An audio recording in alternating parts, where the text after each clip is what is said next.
গতকাল কলেজ খুললেও গতকাল থেকে কিন্তু পঠন পাঠন শুরু হয়নি। গতকাল শুধুমাত্র ফর্ম ফিল আপের কাজ হয় যারা ফার্স্ট ইয়ার স্টুডেন্ট ছিল। আজকে থেকে কিন্তু মূলত পঠন পাঠন শুরু হওয়ার কথা, এবং যেটা কলেজ কর্তৃপক্ষ নির্দেশ দিয়েছিল যে মঙ্গলবার থেকে এলএলএম এর ক্লাস শুরু হওয়ার কথা। এবং একই সঙ্গে সেকেন্ড ইয়ারের যারা পড়ুয়ারা রয়েছে তাদের প্রজেক্ট জমা দেওয়ার জন্য আজকে দিন নির্ধারণ করা হয়েছিল। প্রজেক্ট জমা দিতে সেকেন্ড ইয়ারের পড়ুয়ারা এসছেন, এবং তারা যেটা জানাচ্ছেন যে এই পরিস্থিতির মধ্যে তারা কোনোভাবেই কলেজে আসতে চাইছিলেন না, কিন্তু যেহেতু প্রজেক্ট জমা দেওয়ার বিষয় রয়েছে এবং এই প্রজেক্ট থেকে তাদের নম্বর অ্যাড হবে পরীক্ষায়, সেই কারণে তারা বাধ্য হয়ে এসেছেন। কিন্তু এলএলএম এর যারা পড়ুয়া, যাদের আজকে থেকে ক্লাস শুরু হওয়ার কথা, তাদের একজনকেও কিন্তু এখনও দেখা যায়নি।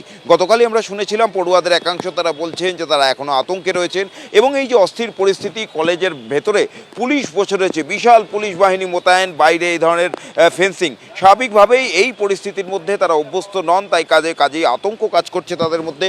এই অস্থিরতা কবে কাটবে সে বিষয়ে তারা নিশ্চিত নন, এবং অস্থিরতা কাটলে তবেই তারা কলেজে আসবেন, এমন কিন্তু মন্তব্য করেন বেশ কিছু পড়ুয়ারা। একই সঙ্গে অভিভাবকরা তারাও কিন্তু সন্দিহান, তারাও বলছেন তারা আতঙ্কে রয়েছেন। ছেলে মেয়েদের এই কলেজে পাঠিয়ে তারা বাড়িতে কিন্তু স্বস্তিতে থাকতে পারবেন না, তাই অনেক অভিভাবক তারা কিন্তু এই কলেজ পড়ুয়া ছেলে মেয়েদের নিজেরাই কলেজে নিয়ে আসছেন, এবং যতক্ষণ না পর্যন্ত কলেজ ছুটি হচ্ছে ততক্ষণ তারা অপেক্ষা করছেন।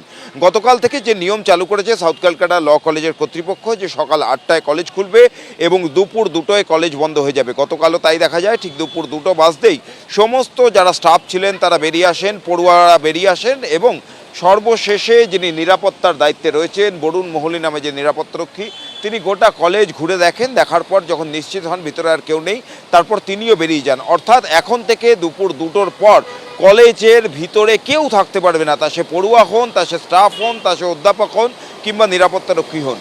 এই কড়াকড়ি কিন্তু কলেজের তরফ থেকে করা হয়েছে, এবং একই সঙ্গে আই কার্ডও দেখানো হচ্ছে। কিন্তু এই যে কড়াকড়ি করা হলো, তা নিয়েই কিন্তু বিভিন্ন মহল থেকে প্রশ্ন উঠছে, বিভিন্ন অভিভাবকরা প্রশ্ন তুলছেন যে এই কড়াকড়ি যদি আগে থাকতো তাহলে হয়তো এই ধরনের ঘটনা ঘটতো না।